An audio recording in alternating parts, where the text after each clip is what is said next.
So 90% is the critical threshold. The US is at 131%, highest in history, which means we are well past the point where you can borrow your way to growth or you can borrow your way out of a debt crisis. And we were heading for a debt crisis. So the way it works is raise interest rates, tighten money, reduce the balance sheet, et cetera, get unemployment up.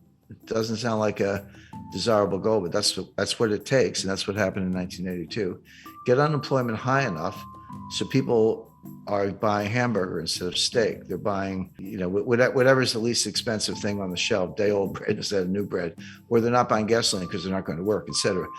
That will bring prices down, but at a very high cost, which we just talked about, which is high unemployment and lower productivity. Meanwhile, the U.S. debt keeps going up. We haven't really talked about the debt. That part of it looks like 1981. But if you throw in a global financial crisis, then it starts to look more like 2008.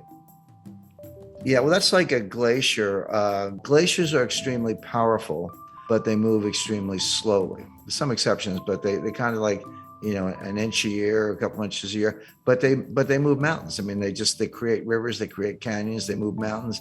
They're extremely powerful, but slow. That's a good metaphor for the impact of debt. And when I talk about debt, in particular with the United States, but you can apply this to any country, I focus on the debt to GDP ratio, because you can't really talk about debt in isolation without thinking about the capacity to pay the debt. And a simple example, if you have a $50,000 balance on your credit card and you're making $30,000 a year and trying to pay rent in New York, et cetera, good luck. You're probably going to go bankrupt or at least default on that card. But if you owe $50,000 on your credit card, but you're making $5 million a year, it's, you just write a check. It's no big deal. My point is, you can't look at a $50,000 debt and decide if it's a problem or not unless you compare it to the income. And if it's too low, it's a problem. And if the income's high, not a problem. So that's why you use the debt to GDP ratio. The US just hit $31 trillion in national debt. That is national debt, almost all of it in the form of US Treasury securities. Not all of it, there are other obligations, but mostly US Treasury securities. Well, is that a problem or not? Well, one way to answer the question is compare it to GDP, do the ratio. The answer is that ratio is now a little over 130%. What was it in 1980 when Ronald Reagan was elected? The answer is 30%. 30% is completely comfortable. That's like the person with the $50,000 debt who's making millions. No big deal. 30% is comfortable. 50%, yeah, getting up there. Angela Merkel and all her years in Germany, and there's a lot of research to back this up, says that 60% was the limit. And that's what the Maastricht Treaty that created the European Union and the European Central Bank, that was their goal. They said, don't go over 60%. If you do, you're expected to take measures, raise taxes or reduce debt or reduce spending, do something to get that back down under 60%. If you say, what's the critical threshold where, water turns to steam, or, water turns to ice, or something changes in such a way that it's not the same. It's radically different, but it happens very quickly. The best research says the answer is 90%. And this comes out of, Ken Rogoff at Harvard, also Carmen Reinhart, who's now the chief economist at the World Bank. But they've looked at hundreds of cases over hundreds of years. And I like that because it's not just, kind of cherry picking data. Developed economies, developing economies, economies that issue debt in their own currencies, ones that issue debt in other currencies, principally US dollars, et cetera. So, a wide variety of case studies. And they show that when your debt to GDP ratio goes over 90%, your multiplier of additional debt goes below 1. So just to put that in context, at 30%, if I borrow $1 and spend $1, I might get $1.30 of growth. Assuming you spend it wisely, that's a big condition. But you borrow $1 and spend $1 and get $1.30 of growth. Okay, the debt was productive if you put it to good use. But that $1.30 gets smaller and smaller. As you get closer to 90%, it goes to $1.20, $1.10, $1.05. Past 90%, roughly, You borrow a dollar and you spend a dollar and you only get 95 cents of growth. You don't get your dollar back in terms of GDP. And then 90% and 85%, et cetera. So 90% is the critical threshold. The US is at 131%, highest in history, which means we are well past the point where you can borrow your way to growth or you can borrow your way out of a debt crisis. And we were heading for a debt crisis. Now, Stephanie Kelton, she's the big brain of modern monetary theory. She's a professor at State University of New York. She says it doesn't matter. That they always point to Japan. Japan is at 280%, way past any member of the peer group. China's probably higher. China's a little more opaque because they are, but also they don't have as much national debt. If you look at the national debt to GDP, it's modest, but they have an enormous amount of provincial debt, and the banking system is owned by the government or controlled by the government. So when you throw in the bank debt, the state-owned enterprises, the provincial debt, and the government, so that's the real national debt. Stephanie Kelton says it doesn't matter because you're borrowing in your own currency. So if you're Argentine and you borrow in dollars and you print pesos, how are you going to pay the dollars back unless you have, huge trade surpluses, which they don't. So they just default. Argentina is a serial defaulter and everyone expects that. If you borrow in dollars and you print dollars, which the United States does, they're like, what's the problem? Just print the dollars and pay the money back. Well, that's true. If you print dollars, there's no reason to default on dollar debt because you actually can print the money and buy the bonds. But it doesn't mean nothing else bad happens. What about inflation or hyperinflation? What about the foreign exchange rate? The exchange rate can collapse. And these modern monetary theorists show very little understanding of the international aspects. They treat the US like a closed economy, which it's not. I mean, if it were a closed economy and we didn't have to worry about trade deficits, trade surpluses, capital flows, exchange rates, foreign credit, China owning $1 trillion of US Treasury securities, which they do.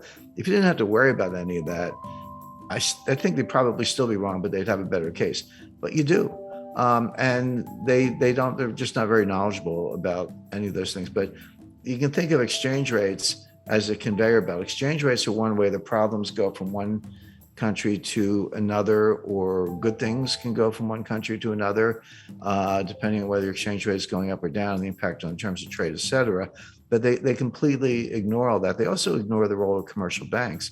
They just look at the Treasury and the Fed and look at money supply, but like kind of M0, but don't understand how commercial banks create M1 and they do their own thing. They're not on as short a leash as they seem to think. But if you read Stephanie Kelton's book, The Deficit Myth, she says, well, we don't really need a bond market, U.S. bond market.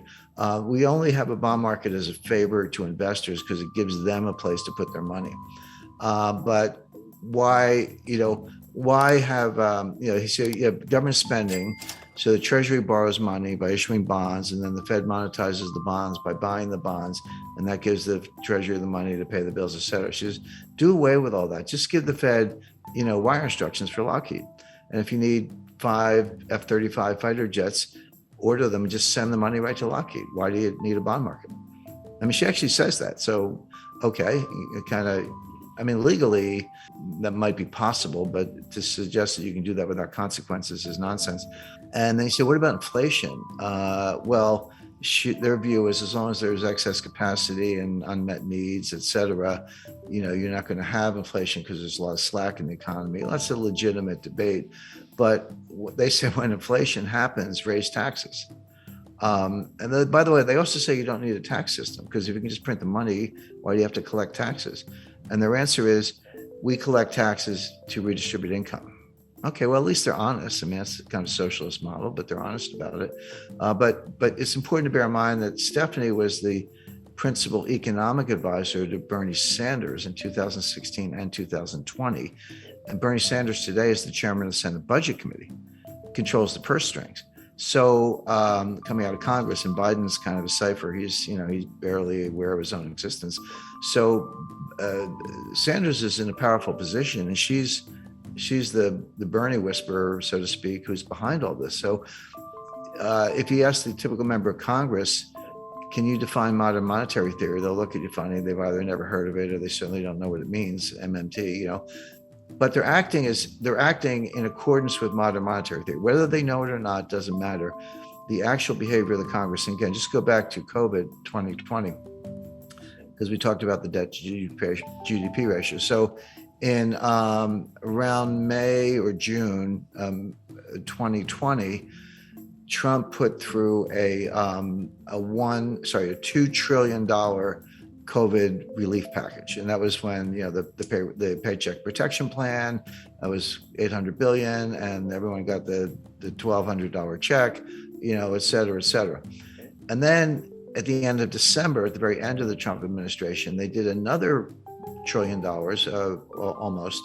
And that's when everyone got the $600 checks. And now you're up to $1,800. By the way, those checks, that is helicopter money.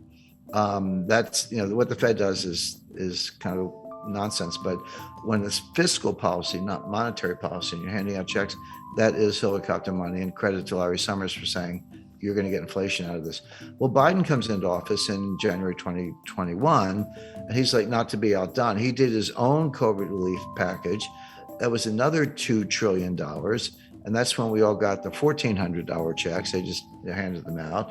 And then later that year, they did the $1 trillion infrastructure package. And then just to top it off, what did we get recently was the just under $1 trillion Green New Deal. I call it the Green New Scam. Well, and the baseline budget deficit, before everything I just described, the baseline budget deficit was about $1 trillion a year. So take $1 trillion for 2020, 2021, and 2022, add on, $2 trillion for Trump's first package, $1 trillion for his second one, $2 trillion for Biden's first package, $1 trillion for the Green New Scam, and I think $1 trillion for infrastructure. That's $7 trillion on top of the $2 trillion baseline budget deficit. So that's $9 trillion piled on top of what was at the time about a $21 trillion national debt. So that's how we got to 30 trillion. That's how the ratio went from 106 to 131.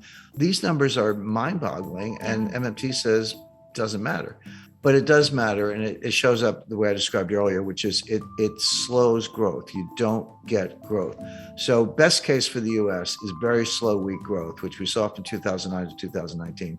Worst case is you throw a recession on top of that, which we're heading for, and the U.S. will be in fiscal distress.